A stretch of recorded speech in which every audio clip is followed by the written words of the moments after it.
Working president KTR మాట్లాడుతున్నారు, అలాగే చూద్దాం. నేను అడిగిన వ్యవసాయ అధికారులను మాట్లాడినా, ఏడుకెళ్ళి వచ్చిందా ఈ నెంబర్ అని అడిగిన. వాళ్ళు ఏం చెప్పారు ఎరికేనా? సార్ ఏం లేదు సార్, ఇప్పుడు పత్తి రైతుంటాడు, కంది రైతుంటాడు, చెరుకు రైతుంటాడు, పసుపు రైతుంటాడు, పోడు భూములు చేసుకునే రైతులు ఉంటారు. వీళ్ళెవ్వరికి కూడా రెండో పంట పండదు సార్. ఆ రెండో పంట ఏదైతే పండలేదో దాన్ని కూడా ఇళ్ళకే నూకినాం అంతా కలిపి. రెండో పంట పండకపోయినా మీ ప్రభుత్వం ఉన్నప్పుడు మీరేం చేసిండ్రు? ఎందుకంటే పత్తి రైతు 8-9 నెలల పంట, అది మిర్చి రైతు 8-9 నెలల పంట, కంది రైతు 8 నెలల పంట. రెండో పంట ఇస్తానికి అవకాశం లేదు. పసుపు, చెరుకు, అట్లాగే పోడు, వీళ్ళెవ్వరు కూడా రెండో పంట వేసుకునే ఆస్కారం లేదు. అయినా రైతు మంచిగా ఉండాలన్న ఉద్దేశంతో మా ప్రభుత్వంలో ఆనాడు మేము వాళ్ళందరికీ రెండో పంటకు కూడా పైసలు వేసినాం. పత్తి 44 లక్షలలో వండుతుంది, 44 లక్షల ఎకరాలలో వండుతుంది. కంది 7 లక్షల ఎకరాల్లో వండుతుంది. మిర్చి 6-7 లక్షల ఎకరాలు వండుతుంది. అదేవిధంగా మన చెరుకు, అదేవిధంగా పసుపు 2.5-3 లక్షల ఎకరాలు వండుతుంది ఇవాళ తెలంగాణలో. మరి వీళ్ళందరికీ రేపు ఎగ్గొడతావా? మరి వాళ్ళు ఏమి ఇవ్వాలి ప్రమాణపత్రం? నువ్వు అడిగినట్టు అసలు ఎందుకు ఇవ్వాలి ప్రమాణపత్రం? మేము అడుగుతున్నాం ఇవ్వాలి. ఈ లెక్కలన్నీ దాచిపెట్టి ఈ పైసలు ఏవైతే మేము వేసినామో అవన్నీ దుర్వినియోగమైనాయి అని చెప్పి క్రషర్లకు పోయినాయి, రియల్ ఎస్టేట్కి పోయినాయి, గుట్టలకు పోయినాయి, రాళ్ళు రప్పలకు పోయినాయి అని అడ్డమైన దౌర్భాగ్య భాష ఏదైతే ప్రభుత్వం మాట్లాడుతుందో ఇది కేవలం రైతు బంధు పథకాన్ని బొందబెట్టేందుకే.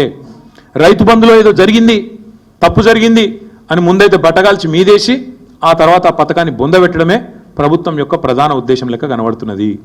అందుకే మేము రాష్ట్ర రైతన్నలను అడుగుతున్నాం, నిలదీయండి, ప్రభుత్వాన్ని నిలదీయండి, అడగండి ఎందుకు ఇవ్వాలి ప్రమాణపత్రం. నేను పెట్టిన కదా ప్రజాపాలనల దరఖాస్తు, ఏడవైంది నా దరఖాస్తు అని అడుగుని. 1,06,00,000 మంది దరఖాస్తు పెట్టిండ్రు ప్రజాపాలనలో. మరి మొత్తం వివరాలు నీ ప్రభుత్వం కాదు ఉండాలి కదా. మరి ఎక్కడ పోయినాయి ఇప్పుడు ఆ వివరాలని? మళ్ళీ ఎందుకు అడుగుతున్నావు? ఎన్నిసార్లు అడుగుతావు? ఇప్పటికే 12 సీజన్లు కేసీఆర్ ప్రభుత్వం వేసింది కదా రైతు బంధు.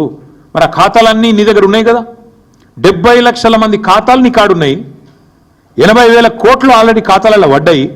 వాళ్ళు ఎవరో నీకు ఎరికే, వాళ్ళ సర్వే నెంబర్ ఎరికే, వాళ్ళ మొత్తం విస్తీర్ణం ఎంత, పొలం ఎంత, ఎవరికి ఎంత ఉన్నది అన్నీ తెలుసు నీకు.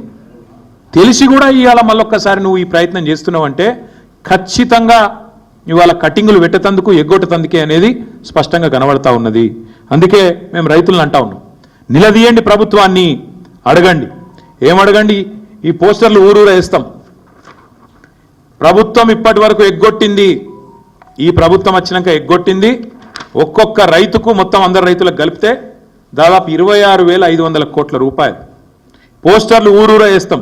చెప్పు సమాధానం ఒక్కొక్క రైతుకు. నువ్వు చెప్పిన ప్రకారం ఏమన్నావు నువ్వు అన్నాడు? డిసెంబర్ 3కు ముందు తీసుకుంటే 5,000, డిసెంబర్ 3 తర్వాత తీసుకుంటే 7,500 ఎకరానికి. ఇది రేవంత్ రెడ్డి చెప్పిన మాట. వేసినావా మరి 7,500 చొప్పున? ఒక్కలకన్నా పడ్డదా ఈ రాష్ట్రంలో?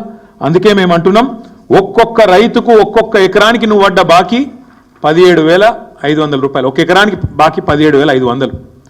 ఒక ఎకరానికి 17,500 అయితే ఇగో 2 ఎకరాలకు ఎంత, ఎవరికైనా ఎక్కాలు రాకపోతే 2 ఎకరాలకు ఎంత, 3 ఎకరాలకు ఎంత, 7 ఎకరాలకు ఎంత, ఇవన్నీ ఊరూరా పోస్టర్లు వేస్తాం.